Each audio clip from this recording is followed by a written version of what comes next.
চলো বন্ধুরা, আমি শান্তিনিকেতন গিয়েছিলাম, দেখাই তোমাদেরকে। কিন্তু তোমার শান্তিনিকেতনের ভিডিও আমি দেখাতে পারিনি, ওখানে একটু অসুবিধা ছিল। তাই তো কী কী এনেছি তোমাদেরকে দেখাই। দেখো, শান্তিনিকেতনে কিন্তু সব বাঁশের জিনিস পাওয়া যায়। দেখো, প্রথমে আমি একটা রবীন্দ্রনাথ এনেছি। ওখানে শান্তিনিকেতন রবীন্দ্রনাথেরই সব। দেখো, শান্তিনিকেতন একটা রবীন্দ্রনাথ বাঁশের, কিন্তু এটা বাঁশের ক্যালেন্ডার, রবীন্দ্রনাথের ছবি দেওয়া, দেখতে পাচ্ছ? হুম। তারপরে দেখো, পেন্সিল বক্স। দেখো, সব বাঁশেরই, কিন্তু বাঁশের পেন্সিল বক্স। এই দেখো একটা, এই দেখো একটা বাঁশেরই পেন্সিল বক্স। এই দেখো একটা এনেছি। আরও অনেক কিছু এনেছি সবারই জন্য, সবাইকে দেওয়া হয়ে গেছে।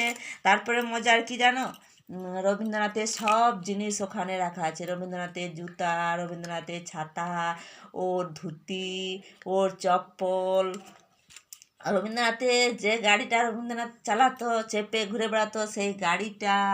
তারপর ওর কলমটা, দারুণ জিনিস। তারপরে দেখো, একটা আছে, কি বলে, ওই সোনাঝুরি হাট। হাটটা বিরাট, অনেক বড় হাট। হাটে কিন্তু সব, ওখানে মালা, চুড়ি, কানের সব বানানো, নিজের হাতে বানিয়ে বিক্রি করে ওরা। দারুণ, খুব ভালো জায়গা, খুব ভালো লাগলো। তোমাদেরকে ভিডিওটা দেখাতে পারলাম না, আমার একটু মনটা খারাপ হচ্ছে। তো তোমরা বলবে কারা কারা গেছো শান্তিনিকেতন। সবাই কেউ কেউ যদি না গেছো তো যাবে, খুব ভালো জায়গা। দেখবে, ভালো লাগবে।